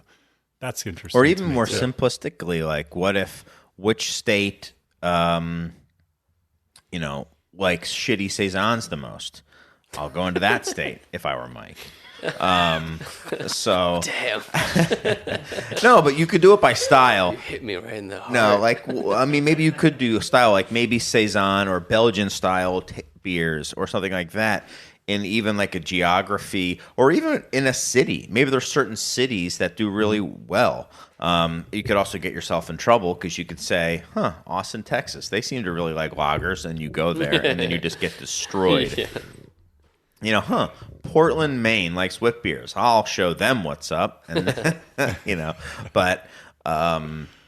but yeah, that is kind of interesting. That's something that I had, played around with the idea for something long ago, was doing something like that. I do think it's a useful tool for small distributors of beer to be able to kind of find where to sell their stuff. What if there's a venue that checks in a lot of Saisons, then you could be like, oh, I didn't know that place was into Saison, and you could look at it that way. It would just be almost like being able to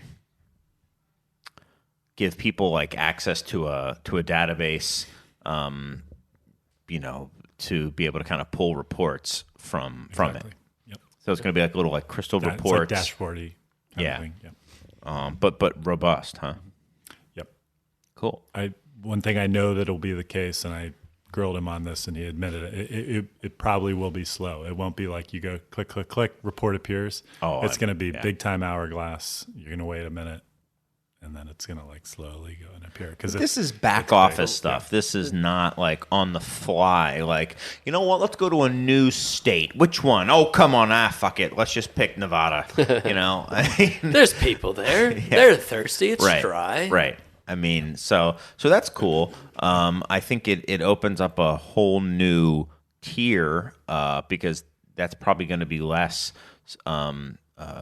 retailers, which is how you're using it now. You're using it as a retail operation. You do have your draft list on beers, there, right? But but now it would be more supply side, so it's a whole, another group. It's a much smaller group, but still, you could probably get them to pay more. You think about this more than anyone else I know. Is there any other competitive product for that in the market right now that could be as accurate for what they're providing? Not at all. No. There's no other database of all the beers and the clean, keeping it clean. It's pretty well kept.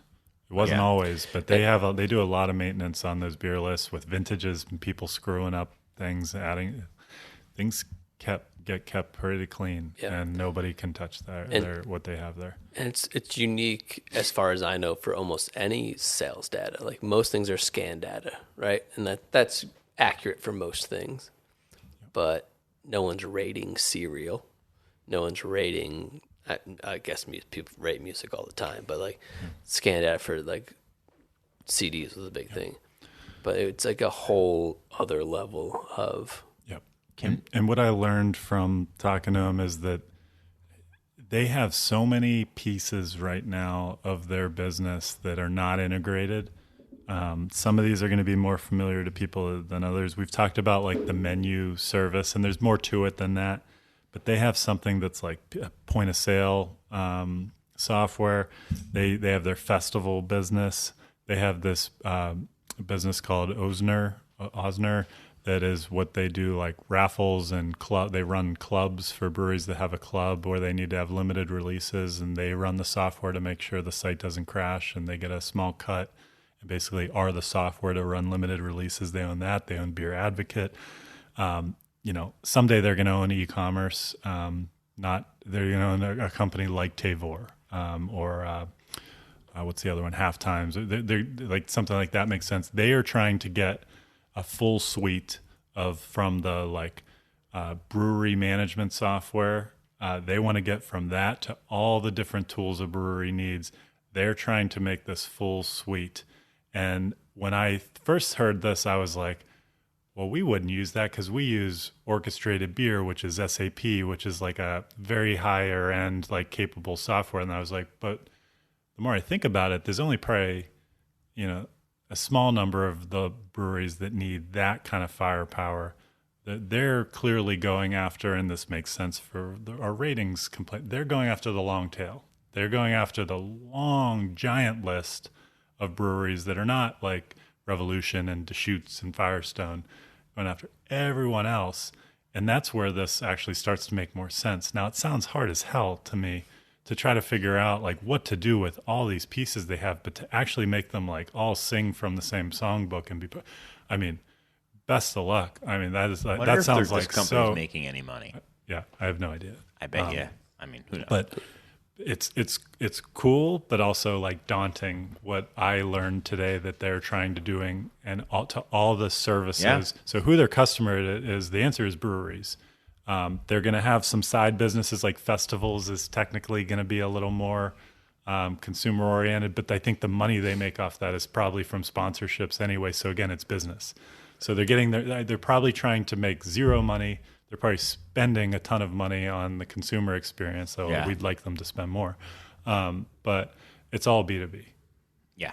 It's all 100% B2B, and I think there's probably way more growth potential in the supply side than the retail side. So it only makes sense that that's where they're going to start focusing. I mean, that's just where the growth is. I'm glad that they're ambitious. I'm glad that they're looking to do things and kind of shake it up and hopefully provide some legitimate value to small breweries and kind of make it them more competitive and make them more efficient and stuff like that. There's definitely a need for that. I would love to trade just some favorite Untappd stories if anyone has one. I have one that's just, I have one that I would like to tell. I remember I think it was I was at the local auction and I can't remember if it was I think it was either me and I was with Nick Pankey or Nick Pankey told me this, and now I've remembered it as it were me. I truly don't remember. At Untappd, I think it was me. I think I remember seeing this. You've told me the story. Yeah. I know the story you're going to tell. Okay. Yeah. It was it CBS? Was it Kentucky? It was CBS. Canadian Breakfast Stout. It was early. It was like 2011. It was like when it first went on, like Draft or something. And there was a release and everyone was there. The place was packed because they were tapping it at, let's say, 5. Yeah. And this guy had gotten there early and wanted to be like one of the first people to get it and was already at the bar. And he had Untappd. He was like leaning against the bar. He had Untappd open in his hand. And I saw that it was open to CBS and that it had been rated 5 bottle caps. And it said something like, such an amazing beer. And it hadn't been, and he was like hand on post. On the trigger, yeah. And just like was waiting for it to be bang. It just like it just needed to like, his lips needed to be moistened by CBS, and then he was just like, bang, it's in there. it really warmed my heart in only like the In the cynical, coldest the way. way that like cynical things really truly make me happy. Yeah. I really liked seeing that. I was so happy to be a fly on the wall to see that or either hear it and then visualize. I think I saw it. But I love that. And that's not Untappd's fault, obviously, but it's just so amazing that the need to get your hype review in there. Love it. That's just one of my favorite Untappd stories. I've got one from the very opposite end of the rating spectrum for one of our beers. A beer that is made from agave hearts that were let me get this. Darren's coming up. Yeah, Darren. Obviously, you've got a bone to pick with Darren. No, it was this beer that we made with agave hearts from Michoacan, Mexico, that were brought up to us that we did second fermentation on them, and it was like this very wild, sour, funky, weird beer. Packaged still to really put off anyone who was not put off yet. And then we get a couple of reviews from a bottle share somewhere where it's like they're pretty low. And then one guy gives it a 0.25 stars. Like just the lowest I think you could possibly give something. And this is something I don't think we talked about. It hurt. It was upsetting.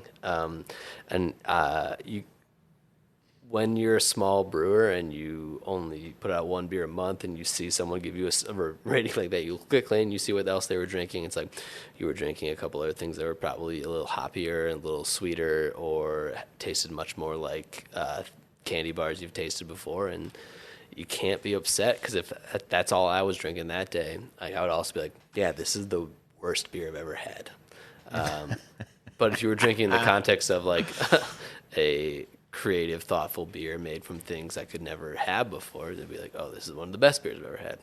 But that's like the nature of that app, right? That encompasses it. Like every experience from I'm trying to drink a Snickers bar with Thai bananas in it to I'm trying to drink something that is made in essentially a garage at a high level.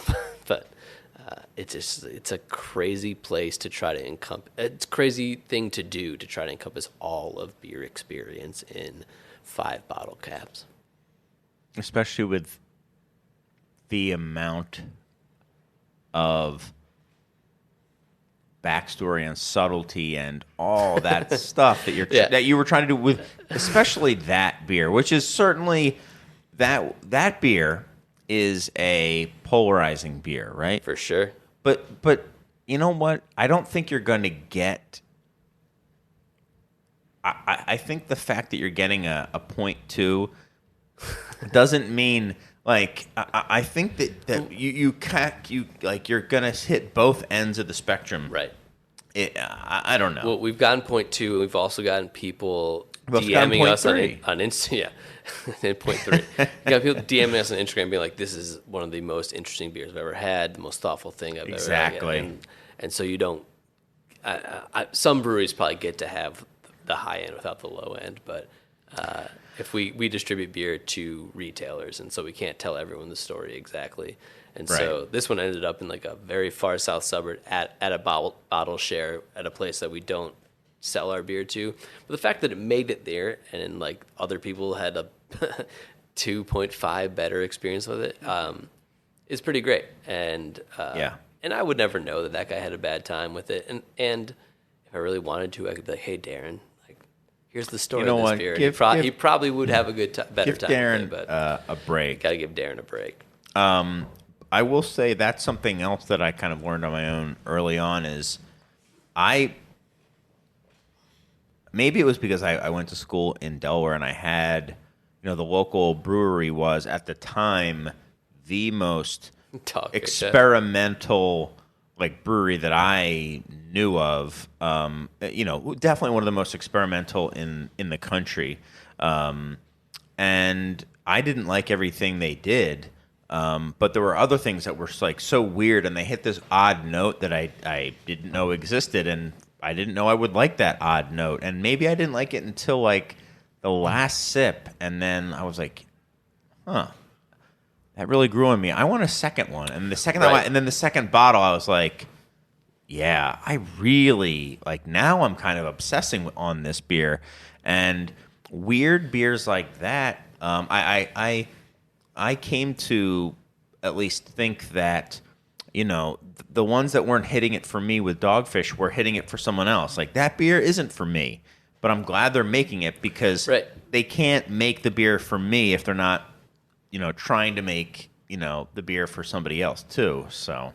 Right, and this review was very obviously with like 4 or 5 other people. They all checked in at the same time. So like Just looking at reviews, you had these are great. you had 1 ounce of this thing that was meant to be a 16-ounce experience, and of course it didn't grow on you. So Right. that I feel like that's something that doesn't get taken into consideration in the overall review. Like, did you have a pint of this, or did you have 1 ounce of this and then had 1 ounce of 12 other things? I don't know how there's no way to factor that actually in. But. Yeah. So my story is why I don't use Untappd, and pretty much haven't since I think 2014. I think I have high 60s, low 70s check-ins, something like that. I was at a bottle share, maybe the 4th or 5th bottle share I had been to since I had the app, and I think right around the time I started to grab my phone to do a check-in, one of the guys sitting around the table I was with started telling a story, and it was something like important. It was either about family, don't remember, but it was something that like you stop and listen to. And I started I was not listening. I could hear noise, but I was intent on what I was doing. And I think something went wrong, and I was just went down a rabbit hole.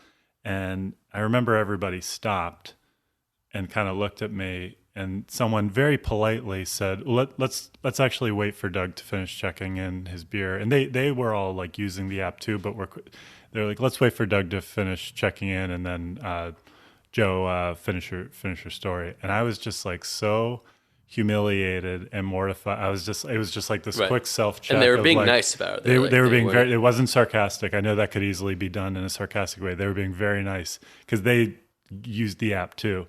But I was just unconscious to the fact that an important story or something. And I was just what am I doing? That's why I stopped using it too. I never used it again, other than I use it for reference. I look stuff up on it, but check-in wise, I mean, maybe one day I checked in a beer, but that was pretty much it for me.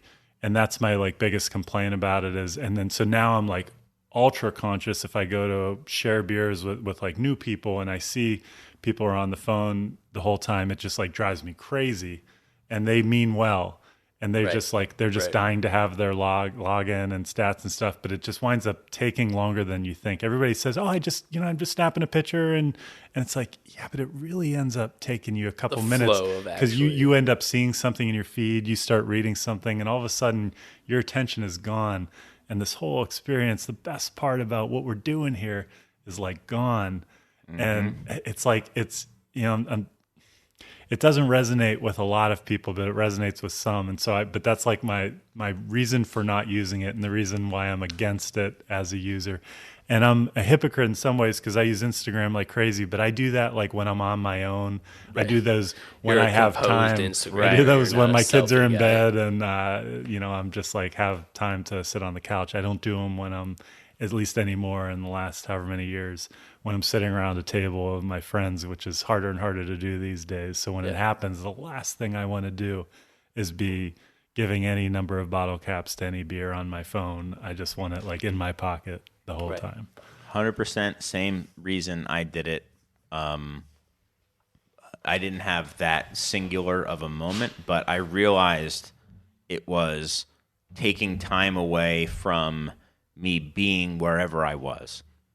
It's funny. That's 100% why I did it, because I would just get sucked into rating and leaving a note and doing it, and I didn't feel like doing that anymore. Right, yeah. I didn't feel like rating a beer. I didn't want to rate the damn beer. The argument you'll get and that we'll get and we'll hear that I've heard a million times, because I've been vocal about this on my social channels here and there, is that I want to be able to look up what I thought of something in case years later I run into it. and I want to have that log of what I thought of the beers. And my response, I'm like, maybe I'm just like someone who has a good memory, but I've never forgotten a beer that was worth remembering. And anything else was just noise, and who cares? And the amount of time you're spending to have this log that you're, especially these days where everything is new and one-off, with some exceptions, of course, but like everything is like a new beer these days. It's like you're logging so much information and taking all this time to do it, taking time out of time you're with your friends. And the majority of that you will never, ever use. It'll never come up in one of your searches. Never. So is it worth it? I say definitively, no. Right. It is not worth it. And you know what? Beautiful. Discover that you like it or don't like it again. If you don't remember, discover it again. What's the worst that could happen? The best experience is being like, oh, I loved this before. Like, or maybe you don't remember. Or you just think you try for the first time. Let it melt away. Yeah. Like, just feel it again for the first time. Yeah. Like, the idea that I want to know I liked this before is a crazy idea. So then you cannot get it. Oh, I'm going to get it. Oh, I had it before. This probably wasn't Never as mind. good as the last time. I mean, and this might be too judgmental of those people, but like, sorry, Serge. Fuck, just have the experience again one time. Yeah. Can I read some just things that made me chuckle while looking at? I pulled up Trumer just because you said it, Doug. Here's just some good ones. Sucking down a nice light Pilsner while my Imperial Stout warms. Cheers, friends. Cheers, friends. It's Friday. 3 bottle caps. Hold on. Here's another one that I really like, too. No. Here's another one. Oh, wait. Where was it? It was right here. Where is it? Come on. Here it is. 3 bottle caps. Cool spot! Exclamation point. 2.75 bottle caps. Love it. Hey, I did notice the first several that I showed, and maybe it's because it knows it's me, mentioned the beer temple, which is funny. So we must sling a lot of this stuff. Probably, I mean, no one's done more for that than. I don't know about that, but it's funny on here. It did come. We did come up a couple times. It is, and of course, I'm just picking out the ones that are low rated. But I mean, that was great. Well, positive low ratings are like positive low ratings are so fun. Here's one. I mean, no comment, just 1 star. It's great. An excellent German style pils without a malty sweet front and a dry hoppy finish. A new. But without those two things, like with a malty sweet front, it's W/A. Okay. With not without. Sorry, it was WA. I saw it as WO. You got to abbreviate with a. With a malty sweet front and a dry hoppy finish. Caps. A new favorite. 4 exclamation points. 3.5 bottle caps. Get the. All right, we gotta get out of here before we start flaming. That's people. Amazing.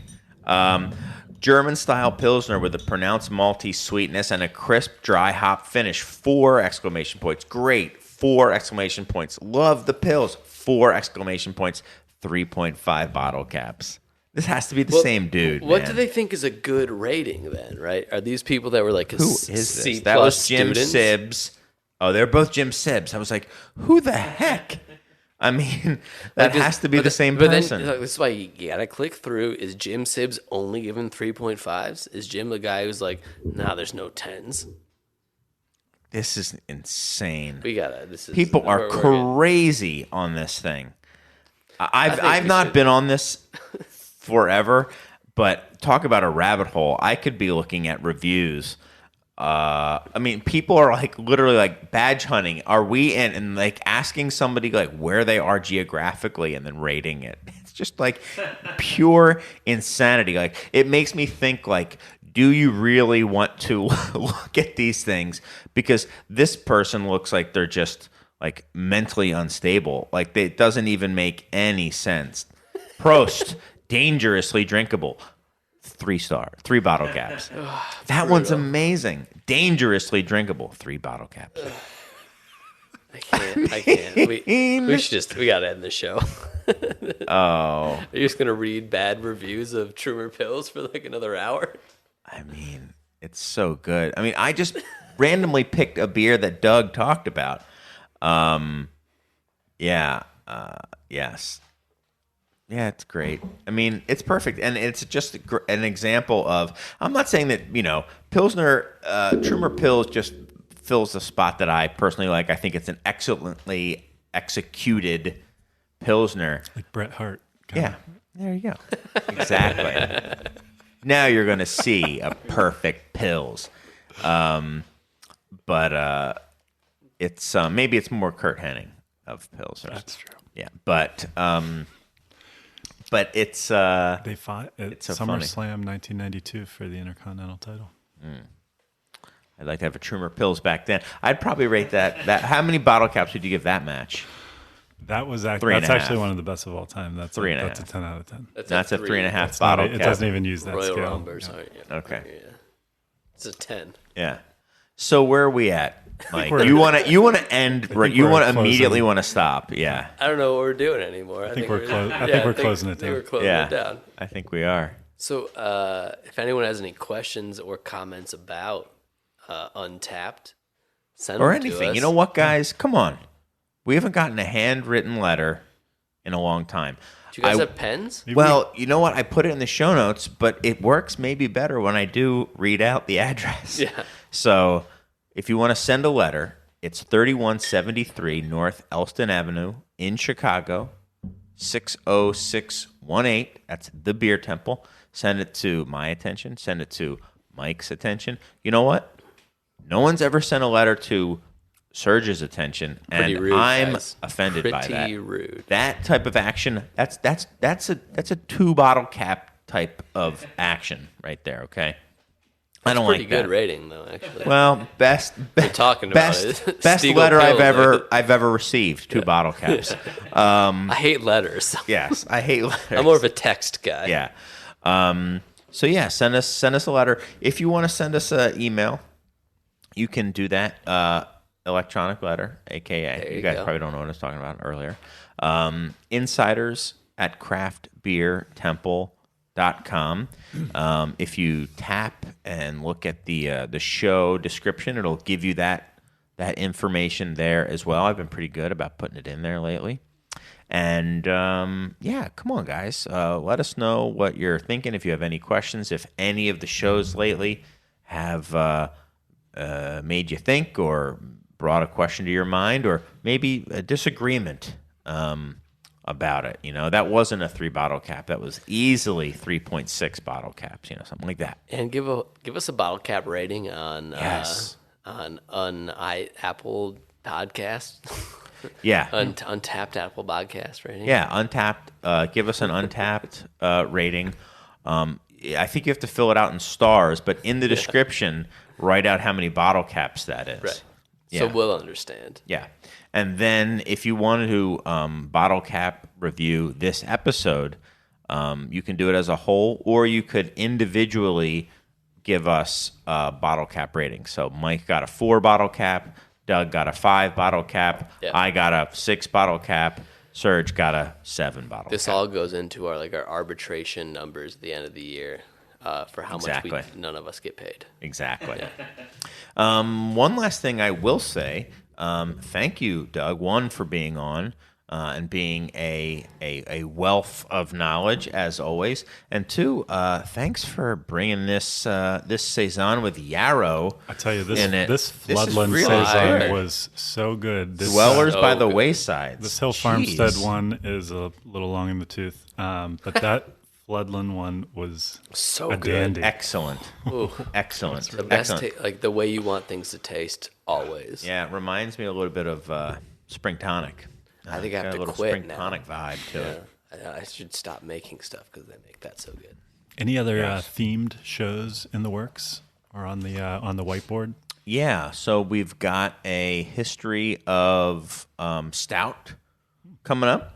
I'm going to be meeting with Mike Siegel of Goose Island this Friday to kind of come up with some ideas for how we're going to trace the history of stout from its humble beginnings in the world of porter, all the way up to the glory of the Fluffernutter Imperial Stout.